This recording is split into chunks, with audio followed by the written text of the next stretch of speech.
நம்ம ஜனாதிபதி ஏகேடி அவர்கள் இன்னைக்கு வித்தியாசமான முறையில் புத்தாண்டு நிகழ்வுகளை கொண்டாடி இருக்காங்க. பொதுவாக அரசியல்வாதிகள்னா தமிழ் சிங்கள புத்தாண்டு வரும்பொழுது தன்னோட ஃபேமிலிஸோட இணைஞ்சு கோலாகலமாக கொண்டாடுவாங்க. ஆனால் நம்ம ஜனாதிபதி அனுரகுமார திசாநாயக் அவர்கள் இன்னைக்கு எப்படி கொண்டாடி இருக்காருன்னு பாருங்க. அதாவது கடந்த நவம்பர் மாதம் 2025 மிகப்பெரிய ஒரு இயற்கை அனர்த்தம் ஏற்பட்டது. அதுதான் டிட்வா சூறாவளி. டிட்வா சூறாவளியால் இலங்கையில் 600க்கும் மேற்பட்டவர்கள் உயிரிழந்திருந்தாங்க.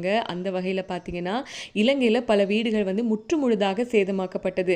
அந்த வகையில் ஜனாதிபதியோட ஊரான அனுராதபுரம் மாவட்டத்தில் இருக்கக்கூடிய கல்நேவ பகுதியில் கிட்டத்தட்ட பல வீடுகள் முழுமையாக சேதமடைஞ்சு இருந்தது. அந்த வகையில் பார்த்தீங்கன்னா அங்கே பல வீடுகளை புதிதாக கட்டுவதற்கு அரசாங்கம் இழப்பீடு வழங்கியிருந்தது. அந்த வகையில் அங்கே புதிதாக கட்டப்பட்ட ஒரு வீட்டில் தான் இன்றைக்கு ஜனாதிபதி அவர்கள் புத்தாண்டு கொண்டாட்டங்களை கொண்டாடி இருக்காங்க.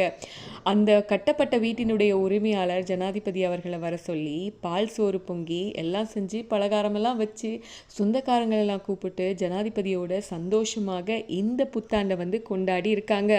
இதில் கிட்டத்தட்ட 66 வீடுகளுக்கான இழப்பீடுகள் இந்த ஏரியாவில் வழங்கி வைக்கப்பட்டிருக்கு. அதன்படி புதிய வீடுகளும் நிர்மாணிக்கப்பட்டிருக்கு.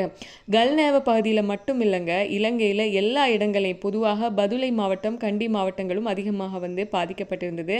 பட் ஜனாதிபதி அவர்கள் இந்த வாட்டி கொஞ்சம் வித்தியாசமாக நம்ம புத்தாண்டை கொண்டாடலாமேன்னு சொல்லிட்டு தான் போயிருக்காரு.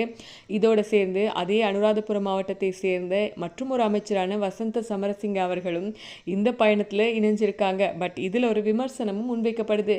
புத்தாண்டுலையாச்சும் ஜனாதிபதி அவர்கள் தன்னோட ஃபேமிலியோட புத்தாண்டு கொண்டாடி இருக்கலாமே அப்படின்னு எல்லாரும் கேட்குறாங்க. நீங்கள் என்ன நினைக்கிறீங்க? இதில் அமைச்சர் லால்காந்த் அவர்களும் இருக்காங்க. கீழே கமெண்ட் பண்ணுங்கள். எனிவே எல்லாருக்கும் புத்தாண்டு நல்வாழ்த்துக்கள்.